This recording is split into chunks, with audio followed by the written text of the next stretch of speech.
Well, thanks again for joining us on the Conversations with Mark podcast. Today, we're here at Habitat for Humanity talking with the CEO.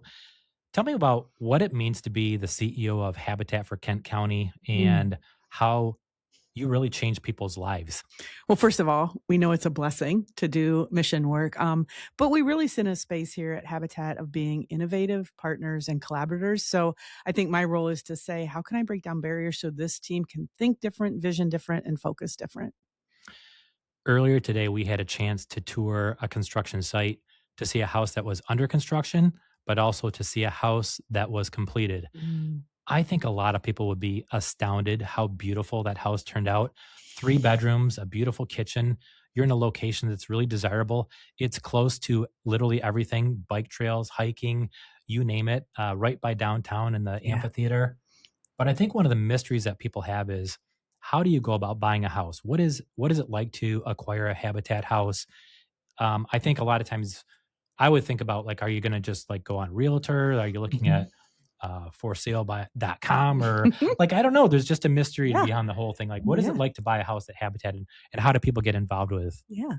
There's multiple pathways, right? So if folks are interested, they typically start with our webpage and just learn word of mouth is how homeowners really come to Habitat. But they can look at our webpage and see homes that are up for sale. But then they can also look on the MLS. So we use realtors. Our home buyers use realtors. We use lenders. So there's lots of lenders across community that are talking to a potential home buyer that really is sitting in our market. So those folks who are making between 50 to $80,000, lenders are paying attention to that.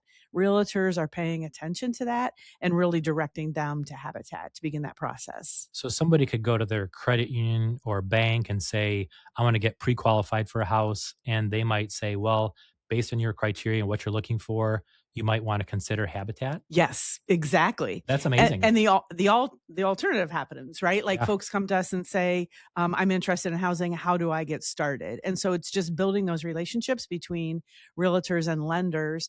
And because we're West Michigan, lenders understand our product and what we're doing. We've spent a lot of time building relationships with them, so they welcome a Habitat home buyer into their lending service. You know, Habitat is probably one of the greatest volunteer organizations Mm. out there. You teach people how to build houses. You provide a venue for people who want to volunteer, whether it's a Yeah. church or a school, you name it. But it's the people behind the scenes that are the winners, the families that get a house, Yeah. families that maybe just didn't have the right circumstance. There's probably all kinds of stories and reasons why people have challenges with housing. Mhm. Is there a particular family or a project that sticks with you, something that stands out that really says, you know, this is why I do my Mm. job. This is why I come to work every day and the CEO of a big organization Yes, must have a story. I do. So Plaza Roosevelt was being really under construction when I first started here at Habitat, and I met several homeowners, but the one who stole my heart is Carmen. And so Carmen showed up in her home with one child, and she was so dedicated to the process, meaning she's showing up for education classes, volunteered like crazy. So whether she was on a construction site or working in the neighborhood talking to other partners, Carmen was really dedicated to it. Moving forward now, Carmen's got her associate degree in finance. She has her own small business. She's actually opened a roofing company with her Wow. new husband, and they have a child. And all of this happened because Carmen had a place to call home, right? Where she could finally settle in, stay in the same place.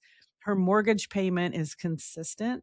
A lot of times folks are caught up in a lease that the payment is just forever changing, right? And getting that stable mortgage where I can afford this in a really highly efficient home, that's that foot and stability on the ground that we're looking for. You use the word afford several times, Mm. and I think you're absolutely right. The number one thing that we hear from our constituents and messaging, not just in Michigan, but across the country, is affordability, stability, Yeah. providing a place for our family, for our kids. Uh, what you do does exactly all those things and more. Um, I think sometimes people think about apartment living as a solution, and it is. Mm. Um, But what you said about the stability, I think people oftentimes forget that that mortgage is there. It's the one thing you can count on it as you move forward in life and have different jobs and things like this. That kind of level of stability, it's what creates stable families. Families with a place that have uh, a grounding, people that are going to be in that community that know their school and they're going to stay in that school. They're going to get a better education. So the work that you do, it goes far beyond this notion of just saying we provide housing. I mean, basic needs of shelter is one thing, but what you do is provide real stability and affordability to people right now in Kent County. And we talked about it earlier about the number of houses and structures you expect to Mhm. build this year. How much of an impact has that had on Kent County since you guys started decades and decades ago? So we've built over 500 homes, which is fabulous, but we're trying to really talk about capacity and building, right? We all recognize we're in a housing crisis. So we particularly look at a first time home buyer and we're saying to those folks, take this moment to establish home ownership. Begin to set your roots in a neighborhood. So we show up so early in a neighborhood to try to find the perfect piece of property and a neighborhood that's open to, other folks coming into that community and the neighborhoods that our homeowners want. And so we're really saying, how can we develop this neighborhood feel that you can be part of a neighborhood and that this is your first opportunity to just plant yourself in that neighborhood. And then we know, heck, we sold a home to a 19-year-old a couple of weeks ago, Wow. right? So we know that like just the stability that he will have now over the next few years just to get his roots in, that the opportunities for the future are just many. And so stability for us is definitely in home ownership, but we're also talking about how to make a community stronger, right? How we're supporting the public schools, how we're supporting the businesses and the organizations and community, how we're providing places for workers to live, right? So we're really thinking about the full economic development of the city. Well, that's a two-way street because you're known as a volunteer Mm. organization, and not only are you helping these organizations, they're helping you. This could be Grand Rapids Community College. It could be Yes. the tech center. Mhm. Um, Volunteer organizations, I mean, everybody thinks, I'm sure, of Jimmy Carter as probably your poster child for Yep. volunteer and volunteerisms, but you have events with churches, with schools, people that just say we want to help. Um, One of the things that I know is really important for community and creating a good ecosystem is people having a purpose. Yes. And this sounds kind of weird, I know, but I just read an article about the fact that when people retire, that the purpose that they've had with their long-term job changes dramatically. And if you don't transition the right way, you kind of fall off this cliff. Habitat for Humanity is a place that gives a lot of people purpose. And you don't have to be a builder who's retiring. You don't have to be a Yep. framer. You guys really equip and help people to learn how to do anything and everything when it comes to building houses. We have a group that we call Carpenter Club.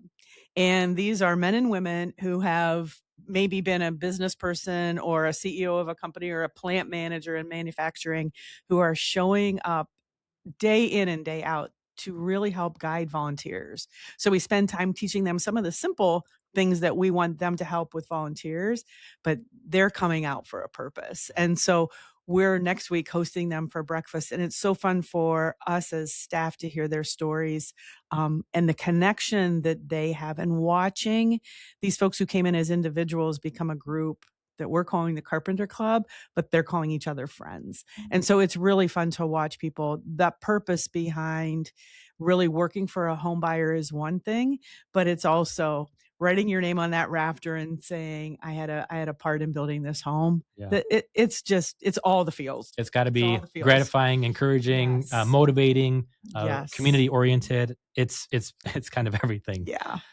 You know, earlier today we were in your restore, and this new location you have. You've been here about a year now. You've got your corporate office here, Mhm. but you've got the restore, and the restore is really both of those things as well. It's a place for people to come buy components for their house, whether they're fixing it up.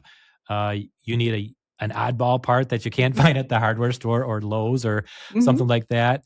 Um, but it's also a place for you to recycle things. And so recycle or upcycle, however you want to talk about it. But when you do a rehab, you can take cabinets, doors, hardware, you name it, and bring it right back here, and resell it at a great price, by the way.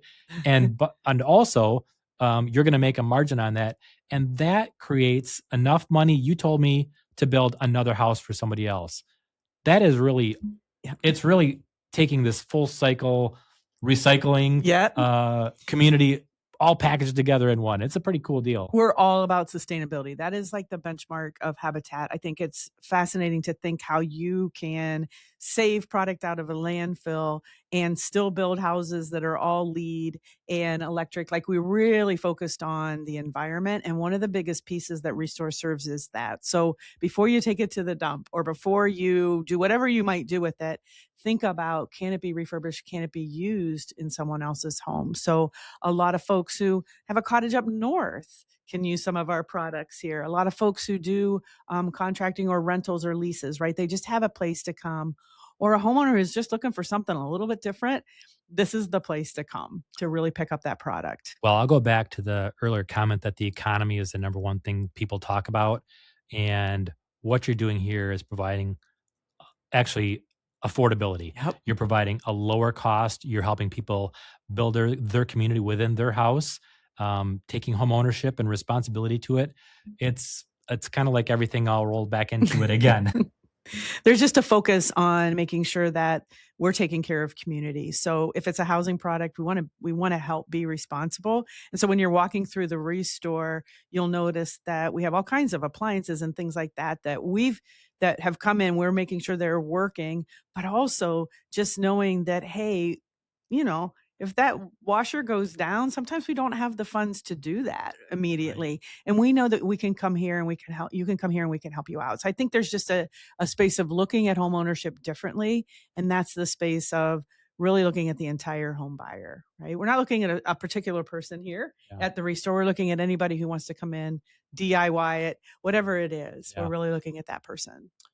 Volunteering is a really important part of the fabric of West Michigan. It's in our DNA. If organizations or people want to volunteer, what kind of what kind of things does that look like? Like, what is your time commitment? Do you Mhm. need a whole group? Um, do they build? Do they do drywall? Do they paint? Uh, I don't even know. Do they work in the restore? Yep. What kind of volunteer opportunities exist throughout your organization? And I'm going to guess it's pretty broad. It is really broad. So, Okay. and if you said to me, "Hey, I'm a software expert, Yeah. and I want to donate time for you to figure out how your systems work better," right? We'll take that. But when you typically show up to volunteer on a construction site, particularly, you could be doing anything. So you might be painting, you might be framing, you might be putting down flooring, you might be attaching cabinets. I mean, it just runs the gamut. So there's all kinds of opportunities. So we'll talk again about, like, using a chop saw and a nail gun, right? Like, Hmm. beautiful, fun time. You can also be in our resource. So there's a whole group of fellows back there right now taking all the products that people bring in to donate, making sure that they're safe, clean, and usable pieces before they go out on the floor. So that's an opportunity. We're all over community. So we talk with all kinds of folks in community. So there's opportunities to canvas the community or sit at a table with us and talk about your experience or just be part of Habitat. It really is an experience for you to determine how it is that you want to give back. Habitat is just that place. We typically have between 20 to 25 volunteers every single day. So if you think about how many volunteers that is over a year, if we add additional work sites to that, let's say the site we visited today, on a typical day, we could have 45 volunteers over Wow. there. So if you're just thinking about the volume, you can show up with your church, you can show up with Sure. your company, or you can go online and sign up yourself. I know sometimes an organization will say that they want to, I don't think the word is sponsor, but like they want Mm, to kind of take ownership and help like make it theirs so that their sure. organization can be part of it. Is that still the case? 100%. We have so many groups that come out as a group, so many companies that come out as a group that use it for team building, right? So Mhm. let's bring my accounting department in and let's all spend time on site and really build team together. We're here for it because we know that at the end of the day, there's something different that happens with that group, that experience was it might have been about bringing your accounting group together. At the end of that day, it became about giving back to community and seeing something that you never knew that you, existed or that you didn't know that you could do. I think we find that more often that people are like, "I did not know I could do this." Great. You go home sore tired. Yeah. That's a great feeling at the end of the day. Well, Beth, thank you so much for your leadership here at Habitat, for what you do for our community, for really just being an incredible part of West Michigan and Kent County. Thank you. Appreciate it.